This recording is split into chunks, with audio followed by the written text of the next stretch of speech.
తంత్ర పూజలలో భాగంగా అంటే మహిళలు ఎవరైతే అవగాహన లేని మహిళలను తీసుకొని పోయి నగ్న పూజలు చేస్తారా? ఉండే ఒకప్పుడు పూర్వకాలంలో.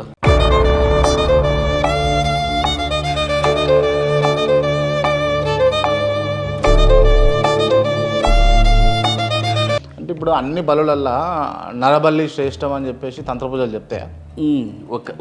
ఒక పాయింట్ ఉంటుంది.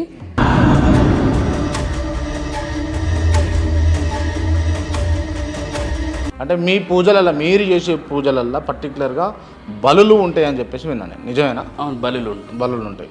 ఎవరినో బలిస్తారు? మనుషులను కూడా బలిస్తారా? మనుషులను బలిస్తే నేను ఇక్కడ కూర్చోలేను కదా. ఇప్పుడు కామాఖ్యలో పూజలు చేస్తుంటారు కదా, కామాఖ్యలో యోని పూజలు అని చెప్పేసి ఉంటాయా? యోని పూజలు ఉన్నాయి, తంత్రశాస్త్రంలో ఉన్నాయి.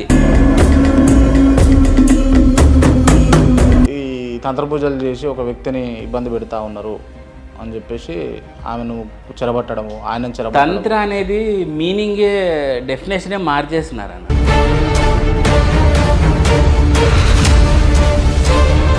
ఒక్కసారి కర్మ డిసైడ్ అయిన తర్వాత మరి మీరెవరు మార్చడానికి? ఫీజు వసూలు చేస్తారా, ఫీజు తీసుకుంటారా? ఎంతో కొంత మేము ఫీజు వసూలు చేస్తాం కదా. ఎంత ఆస్తుంటుందన్నా మీకు? ఏం లేదు, మేము చాలా మధ్యతరగతి కుటుంబం. చాలా మధ్యతరగతి కుటుంబం, చాలా మధ్యతరగతి కుటుంబం అంతే. 20 లక్షల ఖరీదు కార్లో తిరుగుతూ ఉన్నారు మీరు. పూజ అంటేనే నిష్ఠతోటి చేసేది కదా మీరు. అందుకే ఇదంతా కూడా తెలియని వాళ్ళు అనేది. పూజ నిష్ఠ ఇవన్నీ ఇక్కడ కామాఖ్యలో కూడా నిష్ఠే ఉంటుంది. దాంట్లో అక్కడ అట్లనే చేయాలి పూజలు.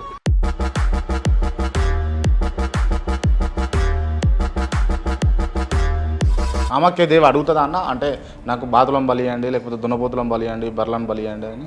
అంటే ఎవరు డైరెక్ట్గా అడగలేదు. మరి అంటే అది మీలాంటి వాళ్ళు మీలాంటి వాళ్ళు కావాలని పెట్టింది అని నేను అంటా. జ్యోతిష్యాన్ని అడ్డం పెట్టుకొని మీలాంటి జ్యోతిష్యులు చాలా ఫ్రాడ్లు చేస్తున్నారు అని అంట.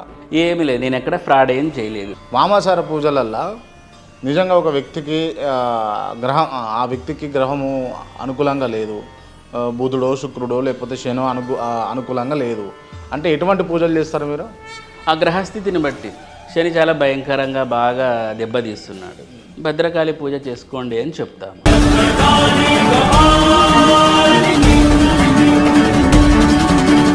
హాస్పిటల్లల్లో ఇప్పుడు యశోద, లేకపోతే కిమ్స్, లేకపోతే నిమ్స్, లేకపోతే ఎయిమ్స్, ఇటువంటి హాస్పిటల్లో చాలా మంది ఉన్నారు కదా.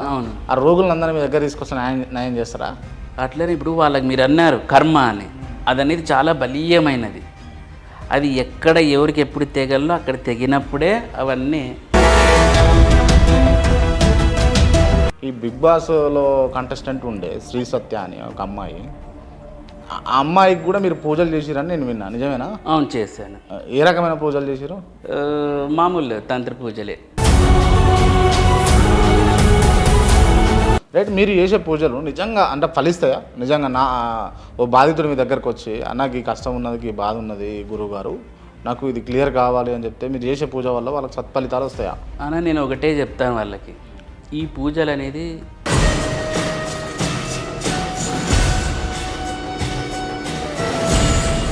అప్పుడే పుట్టిన పిల్లలకు జాతకం చెప్పొచ్చా, జ్యోతిష్యం చూడొచ్చా? ఒక్కసారి చూడాల.